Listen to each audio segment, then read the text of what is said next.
Assalamualaikum warahmatullahi wabarakatuh.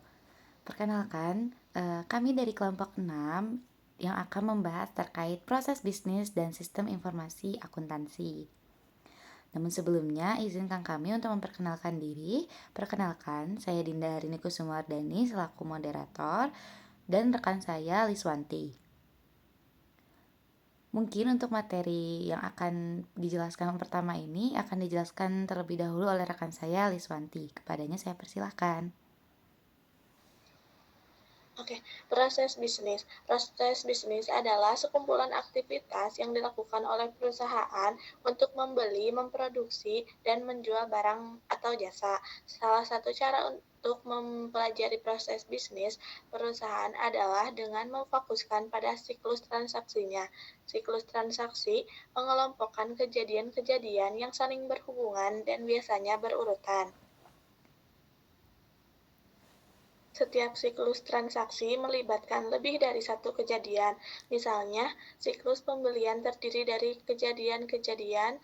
Yang pertama, pembuatan order pembelian, kemudian ada penerimaan barang yang dipesan, yang selanjutnya pembayaran tagihan dari pemasok. Ada 3 siklus proses bisnis. Yang pertama ada siklus pembelian, yaitu proses pembelian dan pembayaran atas bahan baku atau sumber daya. Kedua, siklus produksi atau transformasi, yaitu proses mengubah bahan baku atau sumber daya menjadi barang jadi atau jasa. Yang ketiga, ada siklus pendapatan, yaitu proses untuk menyediakan barang atau jasa kepada pelanggan dan proses penerimaan kas. Berikut adalah penjelasan mengenai 3 siklus proses bisnis. Yang pertama itu siklus pembelian. Siklus pembelian ini meliputi kejadian-kejadian berupa: 1. Meminta informasi tentang produk atau jasa kepada pemasok atau penyedia jasa. Kedua, permintaan pembelian. 3. Membuat kesepakatan dengan pemasok. 4. Mencocokkan dokumen penerimaan barang dengan tagihan atau faktur dari pemasok. 5. Membayar tagihan faktur yang telah jatuh tempo atau sesuai dengan jadwal pembayaran utang. Yang kedua yaitu siklus produksi. Siklus produksi biasanya meliputi kejadian-kejadian berupa: 1. Bagian penjualan membuat peramalan penjualan dan menyerahkannya ke bagian perencanaan produksi. 2. Bagian perencanaan produksi membuat order produksi dan permintaan bahan baku ke bagian persediaan. 3. Bagian produksi kemudian membuat jadwal produksi dan menyerahkan ke bagian produksi. 4. Bagian produksi menerima bahan baku dari gudang bahan baku. 5. Memproses bahan baku menjadi barang jadi. 6. Bagian pengendalian kualitas melakukan inspeksi kualitas barang jadi. Yang terakhir, barang jadi yang sudah lolos inspeksi kualitas dikirim ke gudang barang jadi. Yang ketiga, yaitu siklus pendapatan. Siklus pendapatan ini biasanya meliputi kejadian yaitu berupa: 1. Merespon pertanyaan pelanggan mengenai produk atau jasa. 2. Melayani order penjualan dari pelanggan. 3. Memberikan layanan atau jasa atau melakukan pengiriman barang kepada pelanggan. 4. Melakukan penagihan. Dan 5. Menyetor uang ke bank. Selanjutnya, akuntansi sebagai sistem informasi dan perkembangan.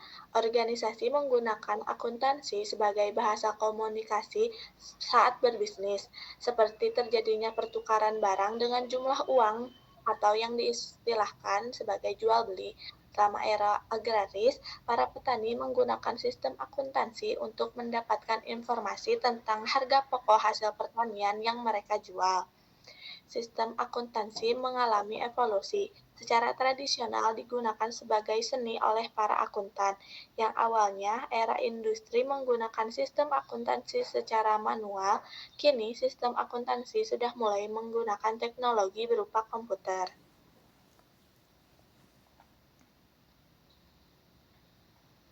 Berikut ini gambar 1.2 mengenai hubungan prosedur atau sistem akuntansi dengan prosedur sistem operasi perusahaan. Prosedur yang dimaksud di sini adalah rangkaian kegiatan yang melibatkan banyak bagian atau orang-orang dan dilakukan secara berulang-ulang. Dalam konteks sistem akuntansi, dapat diidentifikasi ada dua jenis prosedur atau sistem dalam suatu organisasi perusahaan, yaitu prosedur akuntansi atau sistem akuntansi dan prosedur operasi sistem atau sistem operasi perusahaan. Prosedur akuntansi dan prosedur akuntansi atau sistem akuntansi berfungsi untuk membantu manajemen perusahaan dalam menerapkan prosedur operasi atau sistem operasi perusahaan atau pihak lain dengan memberinya informasi akuntansi yang diperlukan. Selanjutnya, sistem informasi akuntansi menurut Wijayanto pada tahun 2001 yaitu susunan berbagai dokumen, alat komunikasi, tenaga pelaksanaan, dan berbagai laporan yang didesain untuk mentransformasikan data keuangan menjadi informasi keuangan.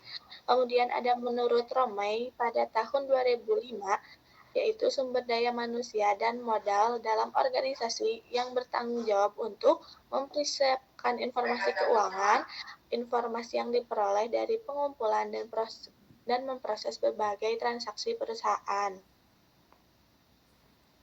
Tujuan dari sistem informasi akuntansi yaitu yang pertama, untuk memenuhi kewajiban sesuai otoritas yang diberikan kepada seseorang. Yang kedua, setiap informasi yang dihasilkan merupakan bahan yang berharga bagi pengambilan keputusan manajemen. Yang ketiga, yaitu sistem informasi diperlukan untuk mendukung kelancaran operasional perusahaan sehari-hari.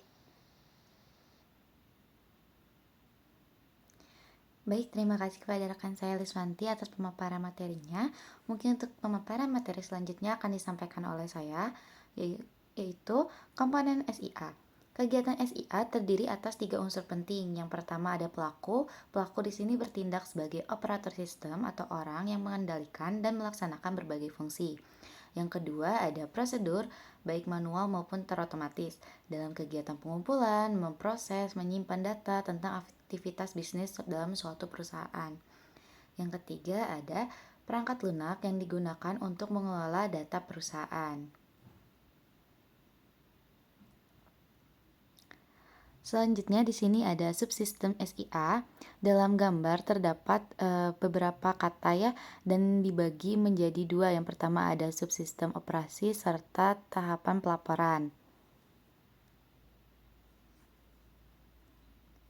Untuk penjelasannya, subsistem operasi itu dimulai dari terjadinya aktivitas transaksi atau aktivitas bisnis kepada pendokumentasian arsip-arsip transaksi, baik secara normal maupun elektronik. Lalu ada 4 subsistem aktivitas. Yang pertama, subsistem pendapatan, kedua subsistem pengeluaran, dan yang ketiga subsistem produksi, serta yang terakhir yang keempat subsistem keuangan. Adapun subsistem penyusunan laporan. Pelaporan yang dibuat berdasarkan masukan yang diterima dari subsistem operasional perusahaan. Pelaporan dalam SIA penting artinya sebagai alat pengendalian keuangan perusahaan.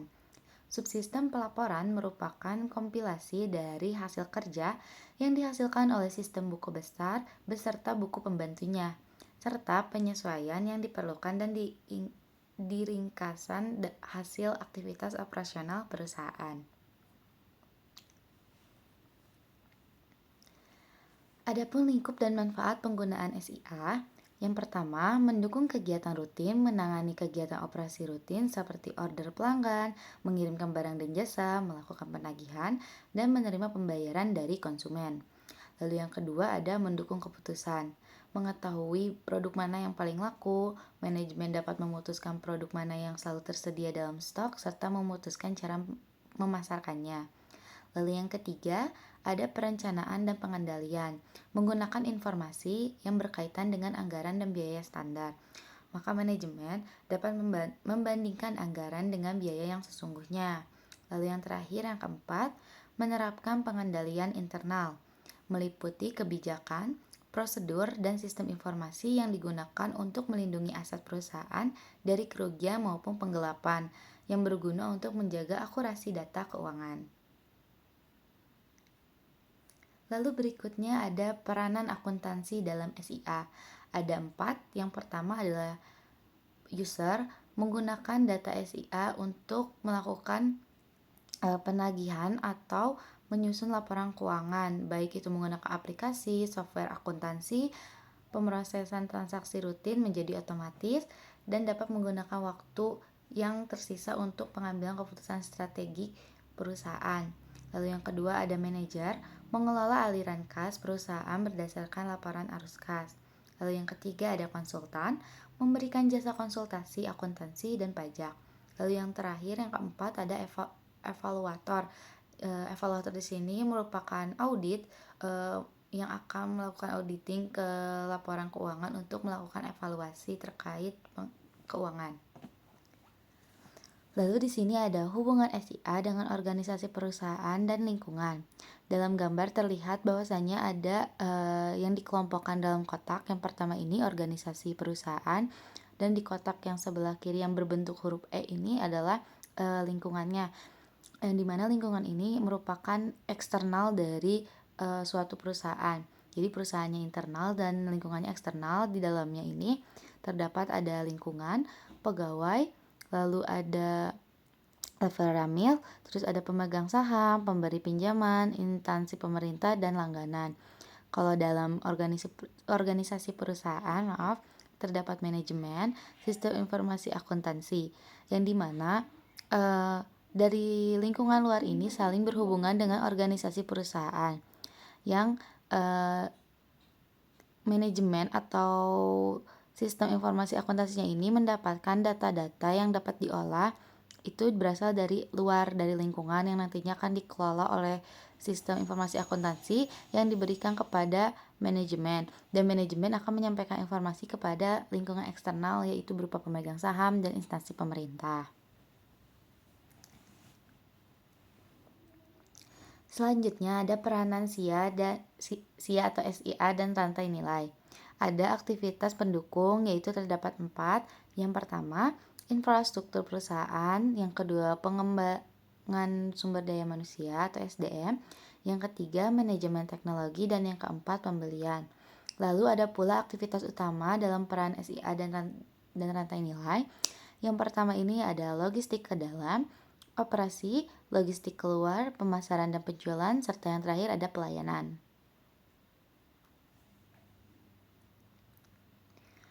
Pengguna sistem informasi akuntansi ada 2, yaitu pihak internal perusahaan dan pihak eksternal. Pihak internal ini terdiri dari manajer yang memerlukan informasi dalam bentuk tugas dan tanggung jawabnya, sehingga para manajer atau kepentingan perusahaan dapat membuat keputusan berdasarkan informasi yang dihasilkan oleh SIA. Lalu pihak eksternal perusahaan yaitu seperti kepentingan dan dengan perkembangan perusahaan, lebih ke arah para pemegang saham. Jadi mereka ada kalanya menentukan terhadap ekstensi perusahaan ke depannya, berada di luar perusahaan seperti pemegang saham, kreditor, dan masyarakat umum. Jadi pihak eksternal sangat memerlukan informasi terkait laporan keuangan dalam satu perusahaan untuk menentukan bagaimana kedepannya para pemegang saham ini atau kreditor atau masyarakat umum memiliki pemikiran terhadap si perusahaan tersebut. Kesimpulannya, SIA menyediakan informasi akuntansi dan keuangan yang dihasilkan oleh subsistem SIM. SIM merupakan aplikasi yang merekam semua data dalam proses bisnis. Data tersebut nantinya akan menghasilkan informasi yang dapat membantu badan usaha memantau dan mengendalikan proses bisnisnya. Oleh karena itu, SIA merupakan bagian dari SIM atau SIM, maka para akuntan harus memahami proses bisnis yang jika dilihat dari kacamata akuntan lebih mudah dipahami dalam bentuk siklus transaksi. Baik, kita sudah ada di penghujung. Mungkin hanya sekian yang dapat saya dan rekan saya Liswanti sampaikan terkait materi proses bisnis dan sistem akuntansi, sistem analisis akuntansi, sistem informasi akuntansi. Mohon maaf atas kesalahan dan kekurangan yang kami berikan. Terima kasih atas perhatiannya. Wassalamualaikum warahmatullahi wabarakatuh.